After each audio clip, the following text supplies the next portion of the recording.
ಶ್ರೀ ಗುರುಭ್ಯೋ ನಮಃ. ನಮಸ್ಕಾರ ಸ್ನೇಹಿತರೆ. ಇವತ್ತು ನಾವು ವಿಷ್ಣು ಸಹಸ್ರನಾಮದ 4ನೇ ಶ್ಲೋಕದಲ್ಲಿರುವ ಭಾವನಾ ಅನ್ನುವ ಪರಮಾತ್ಮನ ನಾಮದ ಅರ್ಥಚಿಂತನೆಯನ್ನು ಮಾಡೋಣ.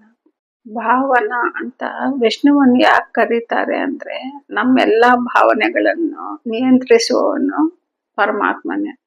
ನಮ್ಮ ಭಾವನೆಗಳೇ ಅಲ್ಲ, ದೇವತೆಗಳೆಲ್ಲ ಭಾವನೆಗಳನ್ನು ಕೂಡ ಪರಮಾತ್ಮನೇ ನಿಯಂತ್ರಿಸ್ತಾನೆ.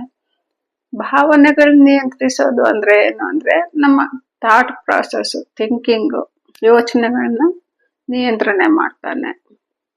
ನಾವು ಪ್ರತಿದಿನವೂ ಭಾವನಾ ಅನ್ನುವ ಭಗವಂತನ ನಾಮ ಹೇಳೋದ್ರಿಂದ ನಮ್ಗೆ ಎಲ್ಲ ಪಾಸಿಟಿವ್ ಥಾಟ್ಸ್ ಅಂದ್ರೆ ಒಳ್ಳೆ ಯೋಚನೆಗಳೇ ಬರುತ್ತೆ. ಬೇರೆಯವ್ರ ಜೊತೆಯಲ್ಲಿ ದ್ವೇಷ ಆಗ್ಲಿ ಜಗಳ ಆಗ್ಲಿ ಮಾಡಕ್ ಆಗದೆ ಇರೋ ಹಾಗೆ ಭಗವಂತ ನೋಡ್ಕೊಂತಾನೆ. ಹೀಗೆ ನಮ್ಮ ಭಾವನೆಗಳನ್ನ ಭಗವಂತ ನಿಯಂತ್ರಿಸೋದ್ರಿಂದ ವಿಷ್ಣುವನ ಭಾವನಾ ಅಂತ ಕರೀತಾರೆ. ಮುಂದಿನ ನಾಮ ಭರ್ತ ಅಂತ. ಭರ್ತ ಅಂದ್ರೆ ಹೊರುವವನು ಅಂತ ಅರ್ಥ. ಅಂದ್ರೆ ಸಹಿಸ್ಕೊಂಡಿರೋನು, ನಮ್ಮನ್ನೆಲ್ಲ ಸಹಿಸ್ಕೊಂಡಿರ್ತಾನೆ ಆ ಪರಮಾತ್ಮ. ನಾವು ಮಾಡೋ ಎಲ್ಲ ತಪ್ಪುಗಳನ್ನು ಕ್ಷಮಿಸಿ ನಮ್ಮನ್ನು ಒಳ್ಳೆ ದಾರಿನಲ್ಲಿ ಇಡ್ತಾನೆ. ಒಂದು ತಂದೆ ತರ ನಮ್ಮೆಲ್ಲ ತಪ್ಪುಗಳನ್ನು ಸರಿಗಳನ್ನು ಎಲ್ಲ ತಾನೇ ಸ್ವೀಕರಿಸಿ ನಾವೆಲ್ಲ ಒಳ್ಳೆ ದಾರಿನಲ್ಲಿರ್ಬೇಕು ಅಂತ ಪ್ರಯತ್ನ ಮಾಡ್ತಾನೆ. ಹಾಗೆ ನಮ್ಮೆಲ್ಲರಿಗೂ ಒಳ್ಳೇದು ಮಾಡ್ತಾನೆ. ಹಾಗಾಗಿ ಭಗವಂತನನ್ನ ಭರ್ತ ಅಂತಾರೆ. ಇನ್ನೊಂದು ಅರ್ಥ ಭರ್ತ ಅಂದ್ರೆ ಹೊರುವವನು ಅಂತ ಅನ್ಕೊಂಡು ಅಲ್ವಾ. ಏನನ್ನು ಹೊರಿತಾ ಇದ್ದಾನೆ ಭಗವಂತ ಅಂದ್ರೆ, ಈ ಸಮಗ್ರ ಭೂಮಂಡಲವನ್ನು ತಾನೇ ಹೊರತಾ ಇದ್ದಾನೆ. ಹಾಗೆ ಎಲ್ಲದಕ್ಕನ್ನ ಕೆಳಗೆ ಪರಮ ಪುರುಷನಾಗಿರ್ತಾನೆ. ಆ ಭಗವಂತನ ಮೇಲೆ ಲಕ್ಷ್ಮೀ ದೇವಿ ಭಗವಂತನ ಶಕ್ತಿ ಆಗಿರ್ತಾಳೆ. ಆ ಲಕ್ಷ್ಮಿ ಮೇಲೆ ಕೂರ್ಮನಾಗಿರ್ತಾನೆ ಭಗವಂತ. ಆ ಕೂರ್ಮನ್ ಮೇಲೆ ಆದಿಶೇಷ ಇರ್ತಾನೆ. ಆ ಆದಿಶೇಷನ 1000 ಹೆಡೆ ಮೇಲೆ ಒಂದು ಹೆಡೆ ಮೇಲೆ ಈ ಭೂಮಿ ಇರುತ್ತೆ.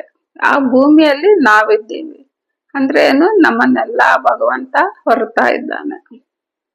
ಹಾಗಾಗಿ ಭಗವಂತನನ್ನ ಭರ್ತ ಅಂತಾರೆ.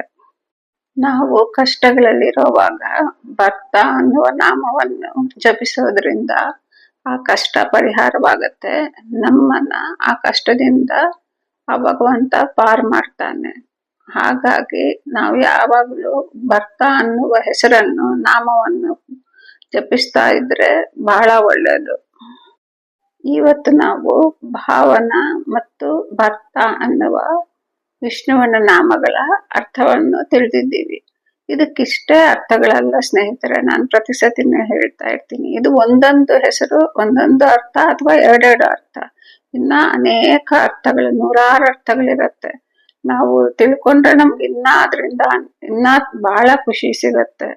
ನೀವೂ ಪ್ರಯತ್ನ ಮಾಡಿ ಬೇರೆ ಬೇರೆ ಅರ್ಥಗಳನ್ನ ತಿಳ್ಕೊಳ್ಳಕ್ಕೆ. ನಿಮ್ಗೆ ಗೊತ್ತಾಗಿದ್ದಲ್ಲಿ ಕಾಮೆಂಟ್ ಸೆಕ್ಷನ್ ಅಲ್ಲಿ ಕಾಮೆಂಟ್ ಮಾಡಿ, ಎಲ್ಲರಿಗೂ ಗೊತ್ತಾಗತ್ತೆ. ಇವತ್ತಿಗೆ ಇಷ್ಟೇ ಸ್ನೇಹಿತರೆ. ಈ ವಿಡಿಯೋ ಇಷ್ಟ ಆಗಿದ್ದಲ್ಲಿ ದಯವಿಟ್ಟು ಲೈಕ್ ಮಾಡಿ ಮತ್ತು ಸಬ್ಸ್ಕ್ರೈಬ್ ಮಾಡಿ. ಧನ್ಯವಾದಗಳು ಸ್ನೇಹಿತರೆ. ಶ್ರೀಕೃಷ್ಣ ಅರ್ಪಣಮಸ್ತು.